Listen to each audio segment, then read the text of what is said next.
नमस्कार, मैं हूं राहुल सिन्हा। सत्ता के सभी न्यूज मित्रों का स्वागत है। सबसे पहले सत्ते पे सत्ता यानी 7 खबरें और दिलचस्प जानकारियां।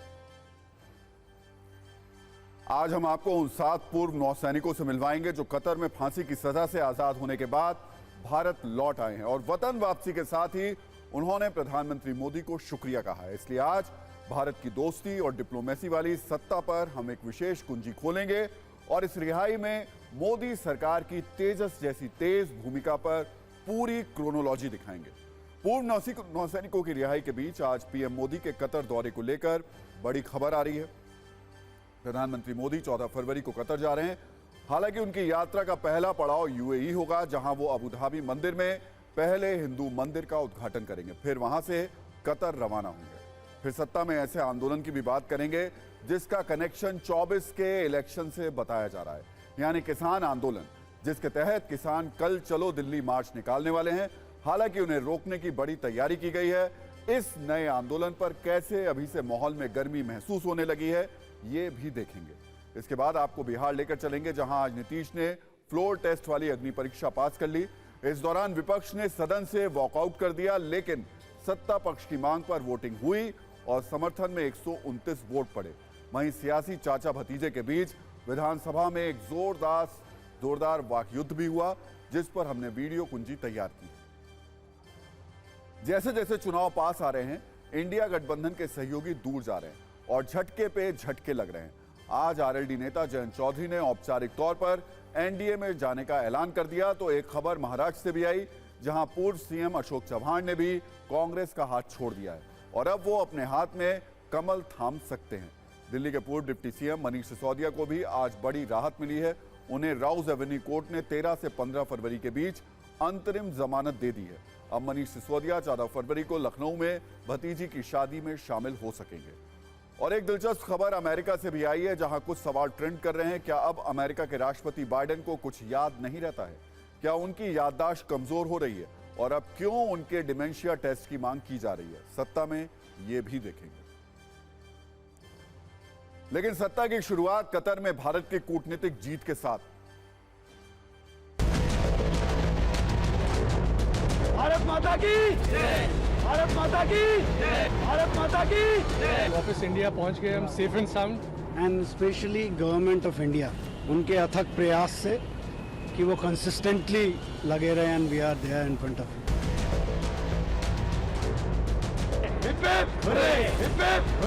प्राइम मिनिस्टर मोदी और उनका पर्सनल इंटरवेंशन, उनका इंटरेक्शन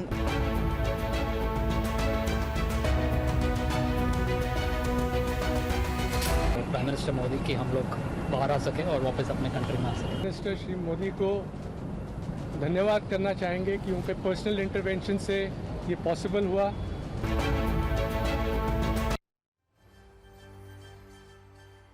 सत्ता की शुरुआत आज हमने ऐसी तस्वीरों से की है जिनमें भारत की शक्ति है, भारत का धैर्य है, भारत की स्मार्ट कूटनीति है और नेतृत्व क्षमता है। कतर से आज वापस लौटे 7 भारतीयों के चेहरों को जरा गौर से देखिए। ये 7 भारतीय पूर्व नौसैनिक हैं जिन्हें कतर के चंगुल से छुटकारा मिल गया। दिल्ली में एयरपोर्ट पर जब इन्होंने अपनी धरती पर कदम रखा तो उस कदम में नए जीवन का एहसास था। चेहरे पर मुस्कुराहट थी, जुबान पर पीएम मोदी का नाम था, भारत की कुशल कूटनीति का जिक्र था। इन सबको कतर जैसे कठोर कानून वाले मुल्क में मौत की सजा मिल चुकी थी, लेकिन 18 महीने में मोदी सरकार की कोशिशों ने मौत की सजा को मुस्कुराहट से भरी स्वदेश वापसी में बदल दिया। कूटनीति के रास्ते बहुत कटीले होते हैं। अगर किसी देश का राजनेता कूटनीति में कुशल ना हो तो ऐसा कांटा चुभता है कि विश्व मंच पर एक कदम चलना भी मुश्किल हो जाता है। लेकिन भारत की स्मार्ट कूटनीति ने असंभव को भी संभव करके दिखा दिया। ये शांत स्वभाव वाले भारत की शक्ति है। कतर में नौसैनिकों का फंसना, फिर उन्हें सजा सुनाए जाना और फिर कतर के कानून की सख्त पकड़ से निकलकर स्वदेश लौटना। इसके पीछे कई किरदार हैं और पहाड़ जैसा प्रयास है। पहले आप पूरी कहानी को जान लीजिए। कतर में भारत के उन 8 पूर्व नौसैनिकों की रिहाई हुई है जिन्हें सजाए मौत सुनाई गई थी। इन नौसैनिकों पर जासूसी के आरोप थे। सोचिए ये कितनी बड़ी कूटनीतिक जीत है कि 18 महीने के ट्रायल और सजाए मौत के बाद पहले सजा कम होकर उम्र कैद में बदल गई, फिर रिहाई हो जाए और सुरक्षित स्वदेश वापसी भी हो जाए। कतर की जेल से रिहा होने के बाद 7 पूर्व भारतीय नौसैनिक आज दिल्ली पहुंचे। विदेश मंत्रालय ने आधिकारिक बयान में कहा कि रिहा हुए 8 में से 7 लोग भारत लौट आए हैं। विदेश मंत्रालय ने इसे लेकर कतर सरकार का शुक्रिया भी किया।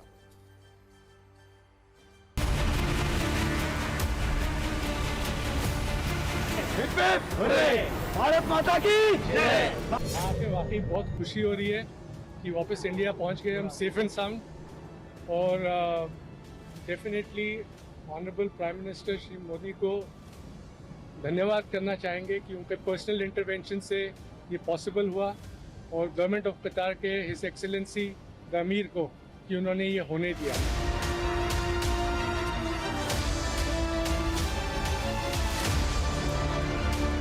Without the intervention of Prime Minister Modi, it wouldn't be. आज हम आपके सामने खड़े नहीं हो रहे होते अगर इंटरवेंशन नहीं होता at that level, highest level. And specially government of India, उनके अथक प्रयास से कि वो कंसिस्टेंटली लगे रहे, and we are there in front of them. Very thankful to the government and prime minister Modi कि हम लोग बाहर आ सके और वापस अपने कंट्री में आ सकें। दिन का हम बहुत दिनों से वेट कर रहे थे, और प्राइम मिनिस्टर मोदी और उनका पर्सनल इंटरवेंशन, उनका इंटरेक्शन, और एक और मौका लेना चाहता हूं कि थैंक करूंगा अमीर को कतर के, जिनके उनके इंटरेक्शन के कारण आज हम यहां खड़े हैं।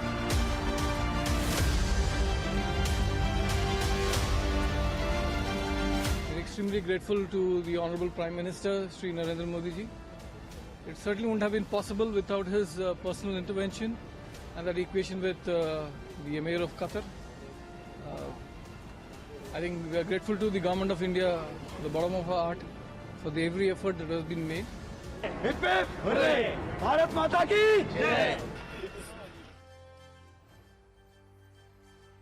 स्वदेश लौटे सभी पूर्व नौसैनिकों ने पीएम मोदी और सरकार का विशेष तौर पर शुक्रिया किया। कुछ पूर्व नौसैनिकों ने तो यहां तक कहा कि प्रधानमंत्री के हस्तक्षेप के बिना उनके लिए भारत लौटना संभव नहीं होता।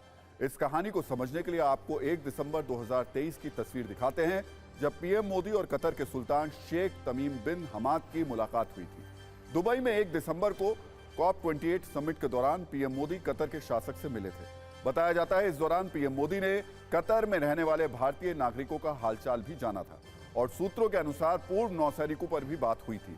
बस यहीं से पूरे मामले में टर्निंग पॉइंट आया। इसके बाद NSA अजीत डोभाल भी एक्शन में आए। सूत्रों के अनुसार वो कई बार कतर गए। उन्होंने दोहा में अधिकारियों के साथ मीटिंग की। प्रधानमंत्री के नेतृत्व में तेज प्रयास और एक्शन की वजह से पूर्व नौसैनिकों को सजा उनकी पहले कम हुई, फिर उनकी रिहाई हुई। अब 7 पूर्व नौसैनिक देश लौट चुके हैं और कह रहे हैं कि मोदी है तो कतर से वापसी मुमकिन है। बताया जा रहा है कि अगले कुछ दिनों में बचे हुए एक पूर्व नौसैनिक की भी भारत वापसी होगी। कागजी कार्रवाई की वजह से वो साथ नहीं आ पाए। इन लोगों की रिहाई की कहानी कितनी मुश्किल थी, आप इससे समझ सकते हैं कि कतर की intelligence agency state security bureau ने 30 अगस्त 2022 को 8 पूर्व नौसैनिकों को गिरफ्तार किया था। लगभग 1 महीने तक भारत सरकार को इसकी जानकारी भी नहीं थी। भारतीय दूतावास को सितंबर 2022 में पहली बार भारतीय नौसैनिकों की गिरफ्तारी के बारे में बताया गया था। मार्च 2023 में सभी 8 भारतीयों पर जासूसी केस में आरोप तय हुए। गिरफ्तारी से करीब 14 महीने बाद 26 अक्टूबर 2023 को इन सभी पूर्व नेवी अफसरों को मौत की सजा सुना दी गई, जिसके बाद मोदी सरकार ने सजा माफी के लिए कतर में अपील दायर की। नवंबर 2023 में सजा माफी के लिए कतर में अपील दायर की गई। पीएम मोदी कतर के शासक से COP28 में उन्होंने मुलाकात की। मोदी सरकार के हस्तक्षेप के बाद कतर ने पूर्व सैनिकों की सजा कम की। सुनवाई के बाद कतर की अदालत ने फांसी की सजा पर रोक लगा दी। 28 दिसंबर 2023 को इनकी मौत की सजा उम्र कैद में बदल दी गई। पीएम मोदी की कतर के शासक से मुलाकात और भारत सरकार के प्रयासों के बाद अब 7 भारतीय स्वदेश लौट चुके हैं। कहा यह भी जा रहा है कि पीएम मोदी और कतर के शासक की मुलाकात के बाद विदेश मंत्रालय ने कतर के पूर्व अटॉर्नी जनरल को पूर्व नौसैनिकों की पैरवी के लिए रखा था। इस सारे प्रयास के बाद अब सकारात्मक नतीजा सामने आया।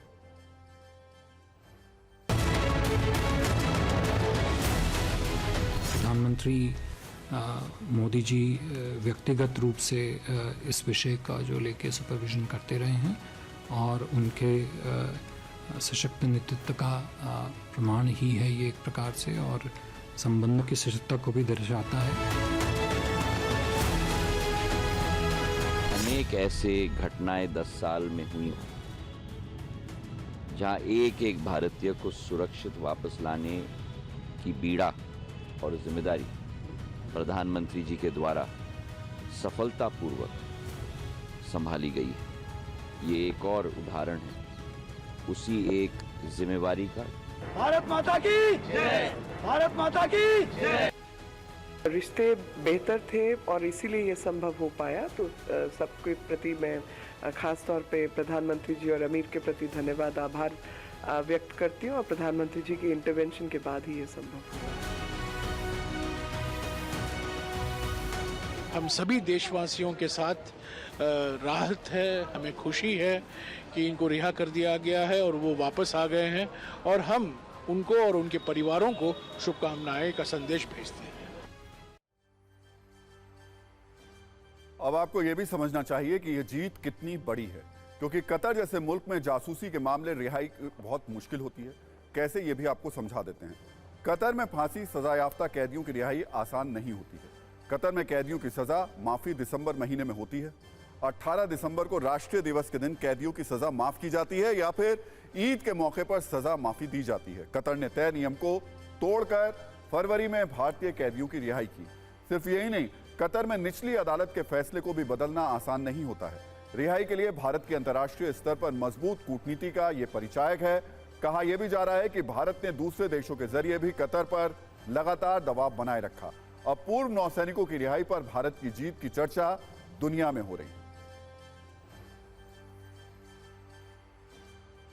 तो यह सिर्फ कूटनीतिक जीत नहीं है, बल्कि संबंधों की भी जीत है। पूर्व नौसैनिकों की रिहाई के बाद अब पीएम मोदी कतर जाएंगे। प्रधानमंत्री नरेंद्र मोदी 13 तारीख को यूएई की यात्रा पर रवाना होने वाले हैं, जहां से पीएम मोदी कतर की यात्रा पर भी जाएंगे। विदेश सचिव ने जानकारी दी है कि पीएम मोदी 14 फरवरी को कतर की राजधानी दोहा जाएंगे।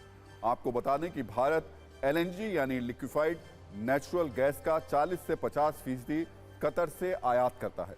कतर के कुल एलएनजी निर्यात में भारत की हिस्सेदारी 15% है। कतर ने भारत के लिए एलएनजी रेट में 50% से ज्यादा की कटौती भी की है। मतलब कतर भारत को किफायती दरों पर गैस उपलब्ध करवाता है। सिर्फ यही नहीं, इंडिया एनर्जी वीक 2024 में भारत ने कतर से 78 अरब डॉलर यानी 6.5 लाख करोड़ की डील भी की है, जो दोनों देशों में मजबूत होते संबंध को दर्शाता है।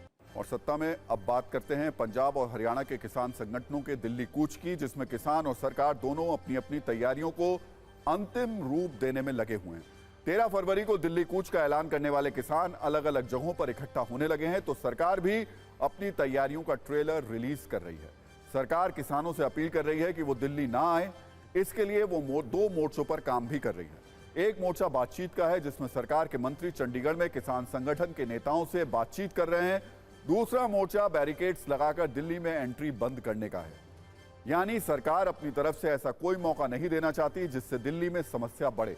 लेकिन अभी तक इसके संकेत नहीं मिले हैं कि समस्या खत्म हो रही है या नहीं। दरअसल इस समस्या के पीछे किसानों की कुछ मांगे हैं। कुछ मांगे तो इसमें ऐसी हैं जो किसानों से सीधे नहीं जुड़ी हैं, लेकिन वो इसके लिए भी दिल्ली कूच करना चाहते हैं। दरअसल इस बार किसानों के प्रदर्शन में हरियाणा और पंजाब के संगठनों का वर्चस्व है। दोनों राज्यों के 20 से ज्यादा किसान संगठनों ने दिल्ली कूच का ऐलान किया है। इनकी 2 प्रमुख मांग हैं। एमएसपी पर कानून गारंटी मिले, एमएस स्वामीनाथन आयोग की सिफारिशें लागू हो। इन दोनों प्रमुख मांगों के अलावा किसानों ने और कई मुद्दों को अपने एजेंडे में शामिल किया है, जिसमें खरीद की गारंटी मिले, कृषि लागत कम करने, कर्ज माफी का ऐलान करने, पुरानी पेंशन योजना बहाल करने, न्यूनतम वेतन 26,000 रुपये प्रति माह करने, महंगाई पर रोक लगाने, उद्योगों का निजीकरण रोकने, मजदूर विरोधी 4 श्रम कानून हटाने, खुदरा कारोबार में कॉरपोरेट एंट्री बंद करने और नई शिक्षा नीति 2020 रद्द करने की मांग की है। और हम आपको यहां थोड़ी सी एक चीज और बता दें कि ये जो संगठन है, इसमें किसान संगठन भी हैं और मजदूर संगठन भी शामिल है, इसलिए ये मांगे दिखाई दे रही हैं। किसानों की मांगों वाली लिस्ट में बहुत सी मांगे ऐसी हैं जिनसे उनका सीधा वास्ता नहीं है, लेकिन अब जब उन्होंने दिल्ली कूच का ऐलान कर ही दिया है, तो वो इस कोशिश में है कि ज्यादातर चीजों को अपने एजेंडे में शामिल कर ले। वैसे पिछली बार के लाल किला कांड से सबक लेते हुए सरकार इस बार बेहतर सुरक्षा इंतजाम की कोशिश में लगी है, या यूं कहें कि इस बार सड़क पर बैरिकेड्स की मजबूती ज्यादा है। सीमेंट वाले बैरिकेड्स का इस्तेमाल किया जा रहा है। सड़कों पर कीलें बिछा दी गई हैं। कई जगहों पर सड़क को खोद दिया गया है। इस बार ज्यादा तैयारी पंजाब हरियाणा के बॉर्डर पर है। पंजाब और हरियाणा के शंभू, खनौरी समेत सभी बॉर्डर सीमेंट के स्लैब, कटीली तारों, कीलों और खुदाई कर सील किए जा चुके हैं। हरियाणा के दिल्ली से सटे सिंधु और टीकरी बॉर्डर भी सीमेंट की बैरिकेटिंग लगाकर बंद कर दिए गए हैं। शंभू बॉर्डर पर तो हरियाणा पुलिस ने 7 लेयर के बैरिकेड लगाकर हाईवे को जाम कर रखा है। पैरामिलिट्री फोर्सेस और हरियाणा पुलिस के जवानों की तैनाती बढ़ा दी गई है।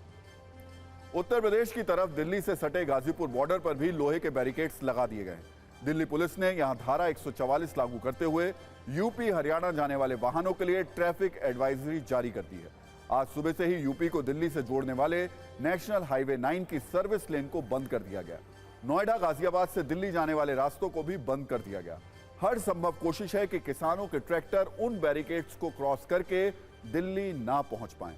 सूत्रों से खबर है कि दिल्ली के अलग अलग बॉर्डर से 2000 से 2500 ट्रैक्टर ट्रॉलियों के साथ 15,000 से 20,000 प्रदर्शनकारी दिल्ली में घुसने की कोशिश में है। ऐसे में इस बार दिल्ली पुलिस कोई रिस्क नहीं लेना चाहती है।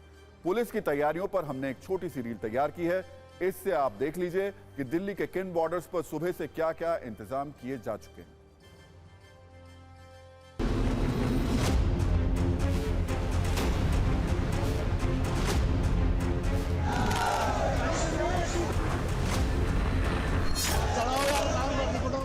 किसानों के 13 फरवरी के प्रस्तावित दिल्ली कूच को देखते हुए अंबाला में जो शंभू बॉर्डर है, जो कि पंजाब और हरियाणा को आपस में जोड़ता है, वहां पर अभूतपूर्व सुरक्षा के बंदोबस्त किए गए हैं। पूरा जो बॉर्डर है उसको सील कर दिया गया। आप देखिए सड़क के बीचों बीच इस तरह के नोकीले सरिये यहाँ पर लगा दिए गए हैं।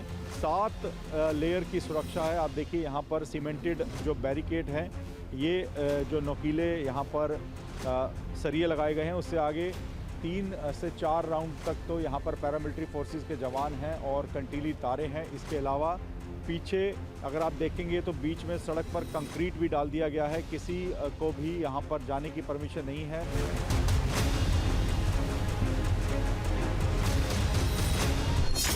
इस वक्त हम सिंघू बॉर्डर पर मौजूद हैं और आपको चारों तरफ बड़ी संख्या में लोहे के बैरिकेड, इस तरीके से सीमेंटेड बैरिकेड और साथ ही लोहे के कंटेनर चारों तरफ यहाँ पर रखे हुए दिखाई देंगे और बड़ी संख्या में पुलिस फोर्स की भी तैनाती यहाँ पर आपको तस्वीरों में साफ तौर पर दिखाई दे रही होगी। दरअसल ये जो पूरी तैयारी है, ये किसानों के दिल्ली कूच को लेकर है और किसी भी सूरत में दिल्ली पुलिस की कोशिश है कि जो किसान है वो पिछली बार की तरह दिल्ली के अंदर एंट्री नहीं कर पाए।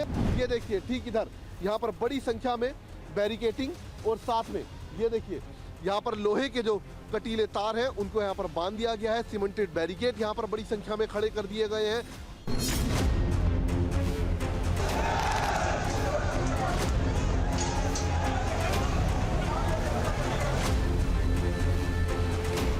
इस वक्त हम मौजूद हैं टीकरी बॉर्डर पर, जहां तस्वीरों में देख सकते हैं कि दिल्ली पुलिस के जवान यहां पर अभी से तैनात हो चुके हैं और उसके साथ ही अगर बात करें तो यहां पर सीमेंट की बैरिकेड भी पहुंच चुके हैं।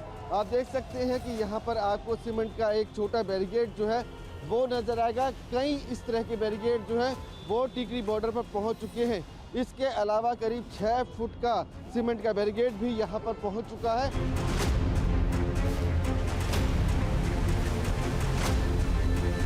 सारे एडवांस स्पॉटर्स भी हम लोगों ने डिप्लॉय किए हुए हैं, deep inside UP and inside Haryana, even as far as Punjab. तो ये getting live information what is happening. और हम लोगों ने अपना जो एक अरेंजमेंट है 11 तारीख से ही नॉर्थ ईस्ट डिस्ट्रिक्ट में 11 तारीख से ही शुरू कर दिया था।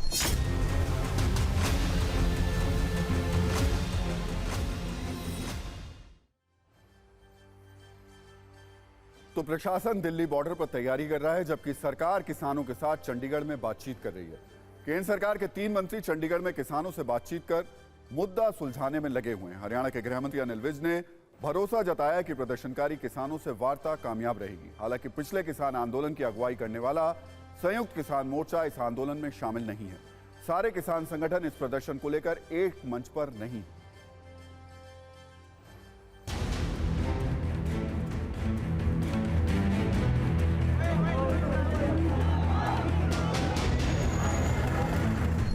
मुझे लगता है कि ऐसा तो आज़ादी की लड़ाई के दौरान जब ये देश गुलाम था तब भी अंग्रेज़ों ने भी नहीं किया था। मुझे लगता है कि ये लोकतंत्र को किसी तरह से कत्ल करने के लिए ये सरकार उतारी हुआ भारतीय जनता पार्टी जो ये किलें ठोंक रही है, ये किसानों के दिलों पर किलें ठोंक रही है, उनके सीने पर ये किलें ठोंक रही है, जो किसी भी कीमत पर देश बर्दाश्त नहीं कर सकता।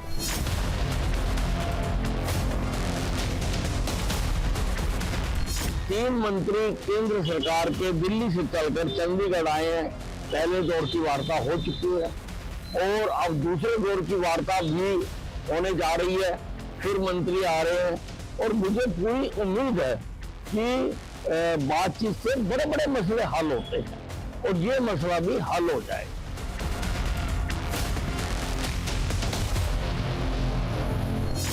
एमएसपी घोषणा करना चाहिए, 1.5 गुना ज्यादा एमएसपी लागू करना चाहिए और उसकी घोषणा होनी चाहिए और एमएसपी को एक कानूनी दर्जा दिया जाना चाहिए। उसका तो नजरअंदाज किया जा रहा है। पिछले 3-4 साल से किसान संगठन इसी की मांग कर रहे हैं।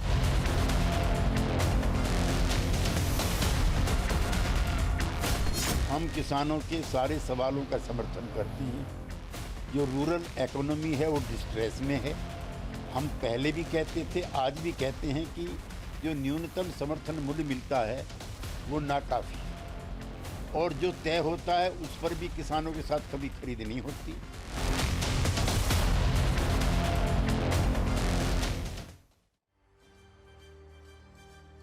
तो किसानों के आंदोलन को लेकर पूरा विमर्श दो हिस्सों में बंट गया है। एक पक्ष किसान समर्थक है जो मानता है कि सरकार को किसानों की मांग माननी चाहिए। दूसरा पक्ष ये कह रहा है कि आम लोगों को परेशानी में डालकर मांग मनवाने का ये तरीका सही नहीं है, खासकर तब जब इन मांगों में भी बहुत सारी ऐसी मांगे हैं जो उनसे सीधे नहीं जुड़ी। और सत्ता में अब हम आपको अमेरिका से आ रही एक बहुत दिलचस्प खबर के बारे में बताने जा रहे हैं, जिसका केंद्र है अमेरिका के राष्ट्रपति जो बाइडेन, जिनकी उम्र और याददाश्त को लेकर अमेरिकी नागरिकों से लेकर वहां की सियासत तक कुछ चौंकाने वाले सवाल चर्चा का विषय बने हुए हैं। सबसे पहले उन सवालों पर नजर डालिए। क्या 81 साल के राष्ट्रपति जो बाइडेन मेमोरी लॉस के शिकार हो रहे हैं? क्या उम्र के इस पड़ाव के साथ प्रेसिडेंट जो बाइडेन की याददाश्त कमजोर हो गई है? और ये सवाल उठे हैं एक लाइव प्रेस कॉन्फ्रेंस में बाइडेन के मेमोरी वाले एक ब्लंडर के बाद। ये ब्लंडर क्या है हम आपको बताएंगे, लेकिन बड़ी खबर यह है कि अब अमेरिका के अंदर बाइडेन की याददाश्त का टेस्ट कराने की मांग जोर शोर से हो रही है। यानी अमेरिका में अब एक राष्ट्रपति का ही डिमेंशिया टेस्ट कराया जा सकता है।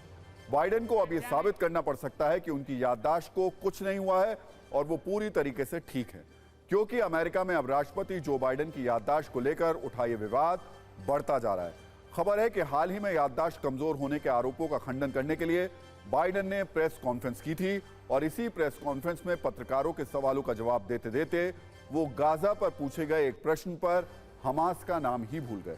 2 दिन पहले सामने आए एक क्लासिफाइड डॉक्यूमेंट में भी बाइडेन को अच्छे इरादे लेकिन कमजोर याददाश्त वाला बुजुर्ग बताया गया है, जिसके बाद अब अमेरिका में बाइडेन के डिमेंशिया टेस्ट की मांग तेज होने लगी है और पूर्व राष्ट्रपति डोनाल्ड ट्रंप के साथ साथ कई एक्सपर्ट्स भी व्हाइट हाउस से जांच कराने को कह रहे हैं। लेकिन आखिर डिमेंशिया नाम की बीमारी क्या होती है? इसका टेस्ट किस तरीके का होता है? बाइडेन को इस टेस्ट के दौरान किन सवालों से गुजरना पड़ सकता है? इसकी सारी जानकारी हम आपको देंगे, लेकिन सबसे पहले हम आपको बाइडेन की वो प्रेस कॉन्फ्रेंस दिखाते हैं जिसमें एक में वो हमास का नाम भूल गए और दूसरी कॉन्फ्रेंस में उन्होंने मिस्र के नेता अब्देल फतह अल सिसी को मैक्सिको का राष्ट्रपति बता दिया, जिसके बाद बाइडेन की फजीहत भी काफी हुई थी। There is some movement, and I don't want to, well, maybe choose my words. There's some movement. There's been a response from the opposition, but yes, I'm sorry, from Hamas. The president of Mexico, Sisi, did not want to open up the gate to allow humanitarian material to get in.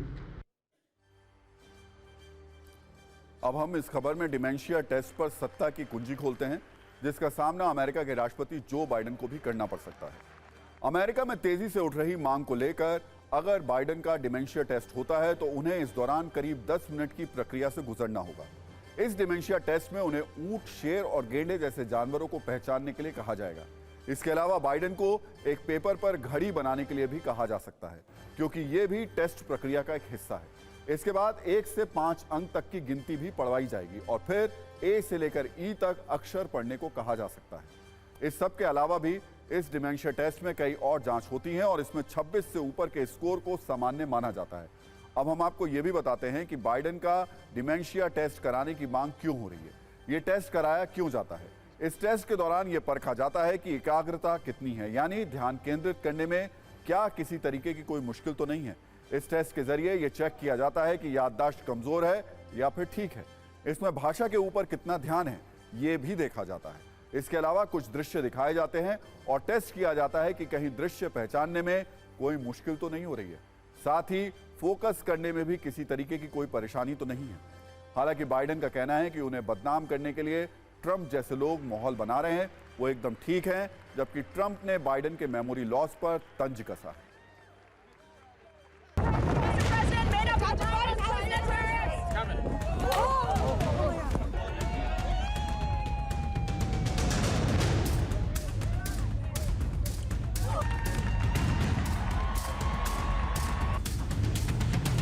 If Biden is not going to be charged, he said, that's up to them. You know, look, if he's not going to be charged, that's up to them. But then I should not be charged. This is nothing more than selective persecution of Biden's political opponent, me. And I don't know that it's Biden, because I don't think he knows he's alive.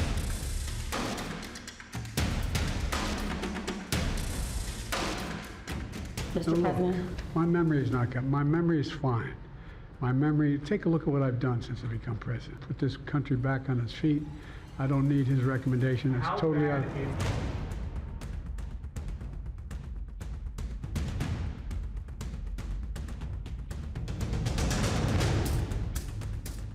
So the way that the president's demeanor in that report was characterized could not be more wrong on the facts and clearly politically motivated. Facts and the evidence don't support any charges. You're left to wonder why this report spends time making gratuitous and inappropriate criticisms of the president. अब हम आपको Joe Biden की कुछ तस्वीरें भी दिखाते हैं जिनकी वजह से अमेरिका में उनकी उम्र, उनकी सेहत और याददाश्त को लेकर सवाल उठाए जाते हैं। ऐसा ही एक वीडियो जून 2022 में सामने आया था जिसमें बाइडेन अमेरिका के डेलावेयर में अपने बीच हाउस के पास साइकिल से घूमने के लिए निकले थे, लेकिन तभी साइकिल से उतरते वक्त उनका बैलेंस बिगड़ गया और वो जमीन पर गिर पड़े थे। इसके बाद सीक्रेट सर्विस एजेंट्स ने उन्हें उठाया था। इसी तरह जून 2023 में बाइडेन अमेरिका के कोलोराडो में एयरफोर्स एकेडमी के ग्रेजुएशन सेरेमनी में शामिल होने पहुंचे थे, जहां वो स्टेज पर लड़खड़ाकर गिर गए थे। इसके बाद भी व्हाइट हाउस की तरफ से बयान जारी किया गया था कि बाइडेन पूरी तरीके से स्वस्थ है। मार्च 2021 में बाइडेन का कुछ ऐसा ही वीडियो वायरल हुआ था जब वो अटलांटा दौरे पर जा रहे थे। इस दौरान एयरफोर्स जो वन है उसके विमान की सीढ़ी चढ़ते चढ़ते उनका पैर फिसल गया था और ऐसा एक बार नहीं बल्कि 3 बार हुआ है। हालांकि तब उन्होंने खुद को संभाल लिया था और प्लेन में चढ़ गए थे। इसके बाद वर्ष 2022 में हुए G20 सम्मेलन में भी जब बाइडेन वाली पहुंचे थे तो वहां भी वो सीढ़ियां चढ़ते वक्त लड़खड़ा गए थे। तब साथ चल रहे सुरक्षाकर्मी ने उन्हें संभाल लिया था। इन्हीं तस्वीरों को लेकर अमेरिका में यह बहस का विषय रहा है कि क्या बाइडेन शारीरिक तौर पर स्वस्थ हैं और क्या उम्र के इस पड़ाव पर राष्ट्रपति पद पर बने रहने के योग्य हैं। अब हम आपको यह भी बताते हैं कि आखिर डिमेंशिया बीमारी के लक्षण क्या होते हैं और सवाल है क्या इनमें से कुछ लक्षण अमेरिका के राष्ट्रपति जो बाइडेन को भी महसूस होते हैं। दरअसल डिमेंशिया एक ऐसी बीमारी है जो किसी व्यक्ति की सोचने, याद रखने और रोजमर्रा की गतिविधियों को करने की क्षमता प्रभावित करती है। इसका पहला और सामान्य लक्षण है याददाश्त कमजोर होना, जरूरी चीजें भूल जाना, जरूरी बातें भूल जाना, सोचने में किसी प्रकार की कठिनाई महसूस करना, छोटी छोटी समस्याओं को भी सुलझाने में दिक्कत आना या फिर देखकर भी चीजों को पहचानने में मुश्किल होना। इसके अलावा डिमेंशिया से ग्रसित लोगों को नंबर जोड़ने और घटाने में भी मुश्किल होती है। गिनती करने में परेशानी का उनको सामना करना पड़ता है। संवाद करने के दौरान ऐसे लोग असहज महसूस करते हैं। साथ ही निर्णय लेने में भी उन्हें परेशानी होती है और समय या फिर किसी स्थान को लेकर भ्रम की स्थिति दिमाग में बनी रहती है। अब डिमेंशिया टेस्ट के दौरान यह देखा जाएगा कि क्या बाइडेन को भी ऐसे किसी तरीके की परेशानी तो नहीं है। वैसे दिलचस्प बात यह है कि 77 वर्ष के डोनाल्ड ट्रंप भी इस डिमेंशिया टेस्ट से गुजर चुके हैं और इस टेस्ट में तब डोनाल्ड ट्रंप को 30 अंक मिले थे जो सामान्य से भी ज्यादा हैं। एक इंटरव्यू के दौरान ट्रंप ने यह भी बताया था कि टेस्ट में उनसे पर्सन, वुमेन, मैन, कैमरा और टीवी जैसे शब्द बार बार रिपीट करने के लिए कहा गया था। अब 77 वर्ष के डोनाल्ड ट्रंप हों या फिर 81 वर्ष के जो बाइडेन, ये दोनों ही चेहरे अमेरिका के अगले राष्ट्रपति चुनाव में एक दूसरे के प्रतिद्वंदी हैं। हालांकि जो बाइडेन अमेरिका में राष्ट्रपति पद संभालने वाले सबसे बुजुर्ग नेता हैं। इस वक्त राष्ट्रपति जो बाइडेन की उम्र 81 साल से भी ज्यादा हो चुकी है। उन्होंने 20 जनवरी 2021 को अमेरिका में राष्ट्रपति पद की शपथ ली थी और तब उनकी उम्र 79 वर्ष की थी। अब वर्ष 2024 में जो बाइडेन एक बार फिर राष्ट्रपति पद का चुनाव लड़ रहे हैं और अगर वो इस चुनाव को जीत जाते हैं तो दूसरे कार्यकाल के अंत में वो 86 वर्ष के हो जाएंगे। हालांकि पूरी दुनिया में सबसे उम्रदराज राष्ट्राध्यक्षों की बात करें तो इसमें कैमरून के राष्ट्रपति पॉल बिया का नाम सबसे आगे है, जिनकी उम्र मौजूदा वक्त में 90 वर्ष है और वो अभी भी अपने देश की सत्ता को संभाल रहे हैं। और अब राजनीति की बात करते हैं, जिसमें आज एनडीए के लिए कई अच्छी खबरें हैं और विपक्ष इंडिया गठबंधन के लिए कई निराश करने वाली खबरें हैं।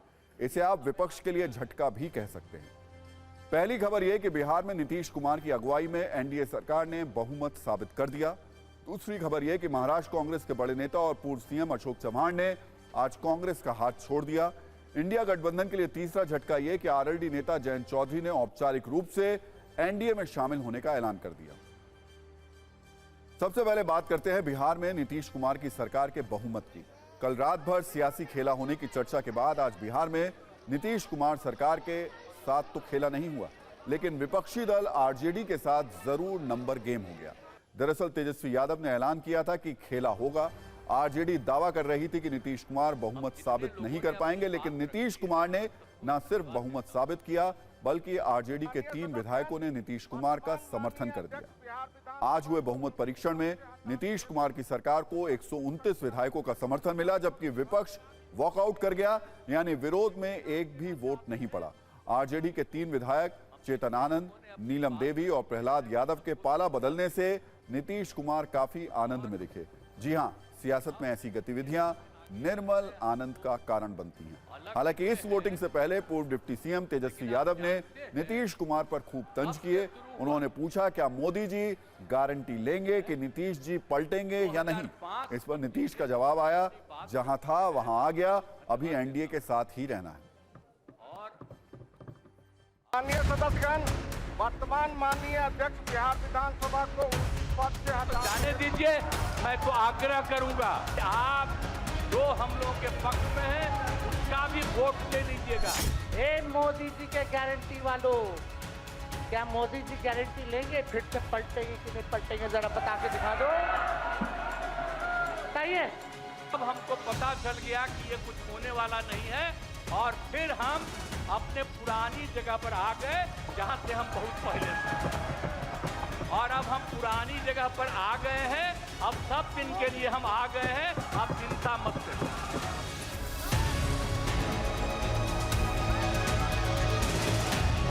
हम लोग जो कहते हैं वो करते हैं और हम लोगों ने 17 महीने काम करके के दिखाने का काम किया है। अनेक लोगों को पता चला कि कितना लाख दे रहे थे सबको इधर उधर करने की। कहां से पैसा आया, कहां से पैसा आया, हम सबका जांच करवाएंगे। तो देखिए, सत्ता में आज का टाइम खत्म हो गया, लेकिन अपने सभी न्यूज मित्रों से हमारी न्यूज रिक्वेस्ट है कि वो सत्ता की न्यूज को ज्यादा से ज्यादा शेयर करें और अपने सुझाव हमें व्हाट्सएप जरूर करें।